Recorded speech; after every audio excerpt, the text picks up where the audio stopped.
What's up, guys? Welcome to Vintage Genetics, where it is of course all about classic bodybuilding. Today is a shoulder workout, one of the more rare workouts that I do, because the shoulders are quite developed for me and I don't want them to be too big in comparison to the chest and the triceps, which are two muscle groups that need to be big in order to be classic, in my opinion.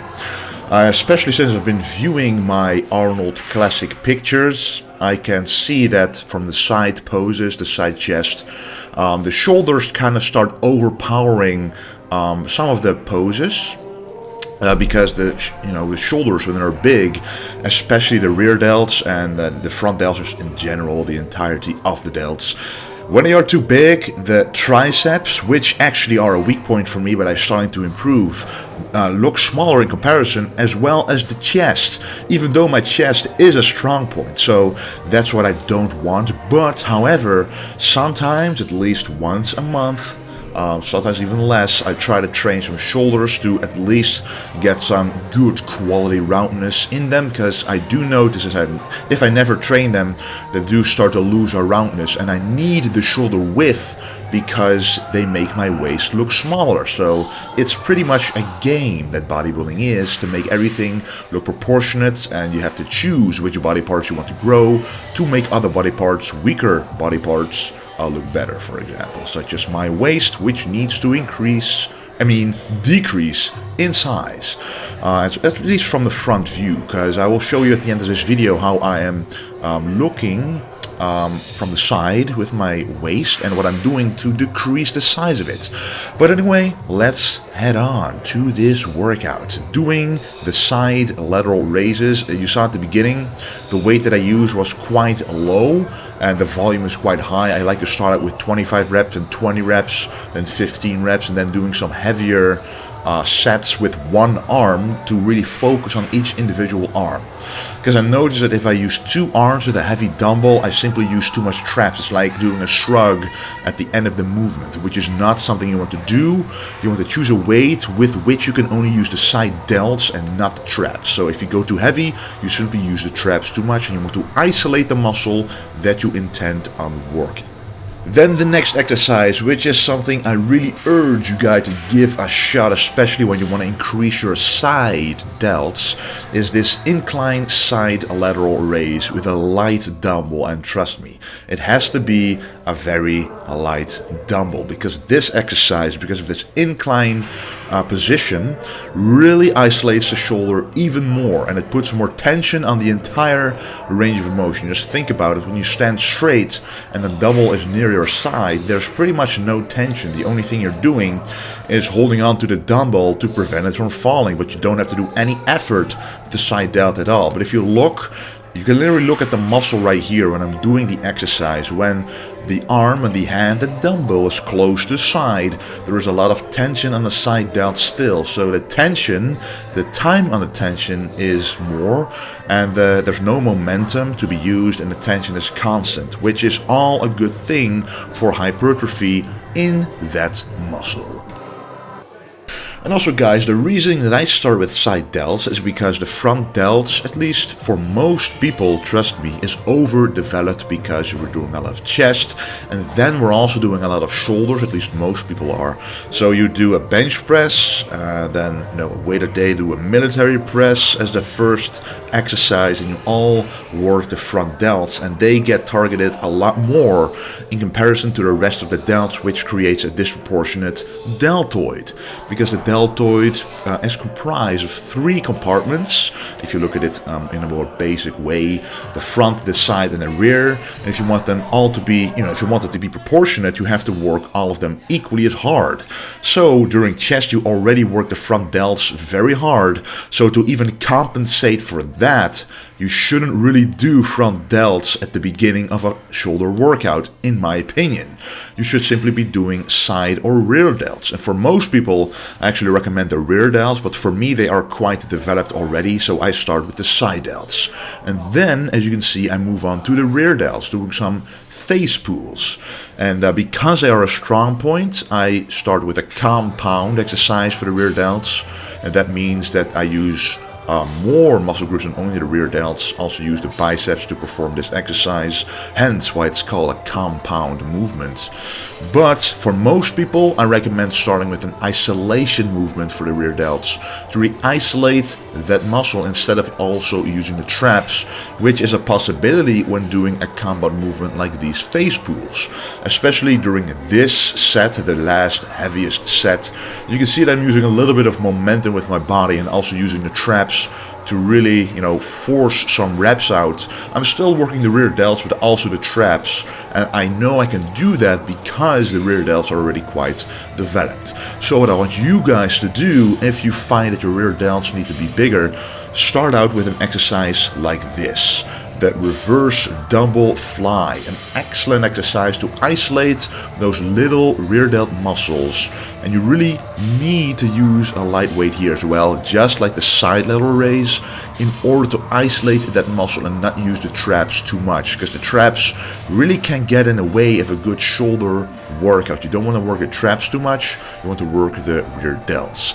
Now I am usually now using a combination of using the rear delts and the traps, because for me the trap thickness must improve for back thickness and the rear delts are already quite developed. But again, use simply the rear delts with a light weight if you want to develop them completely. So what I'm doing here is first I'm squeezing out regular reverse dumbbell flies, and once I can't do that anymore, I shift my hand positioning, as you can see right now, after this right here, and you can see that I'm now pulling up the weight instead of doing a fly, and that's pretty much again a face pull with dumbbells, and that way you can force out a couple more reps after being done with the isolation movement of the reverse dumbbell fly. That's a very nice way to actually get past failure without a spotter, because sometimes when you do train alone you need to use techniques to get past failure in a safe way. And then for me today, the only front delt exercise will be an isolation movement, the front lateral raise, with one dumbbell per arm at a time. A lot of people like to hold two dumbbells and then alternate in between reps with both arms. I like to stick to one arm to really burn out one side and then burn out the next side, because in my opinion that works a lot better for the front delts to get a good pump in them, and that's what you want.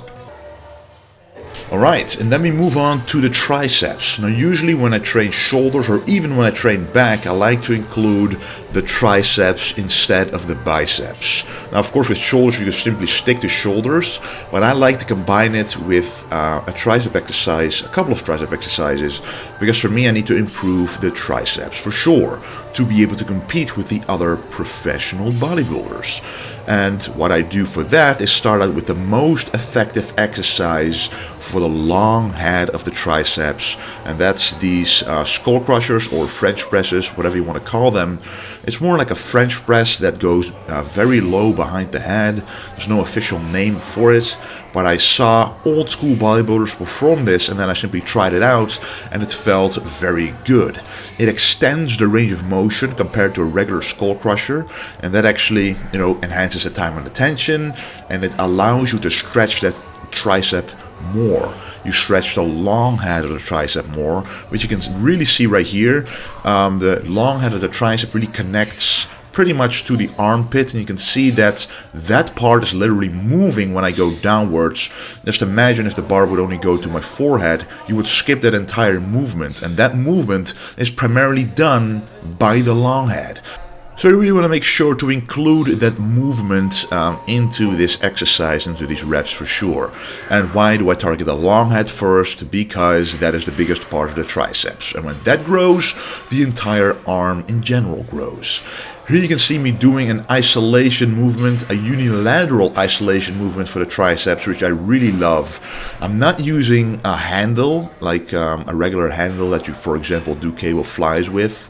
You could do an underhand push down with it, but here I'm using actually a single rope, and trust me, if you have one of these, because it does have to be short enough, then it really feels amazing on the triceps.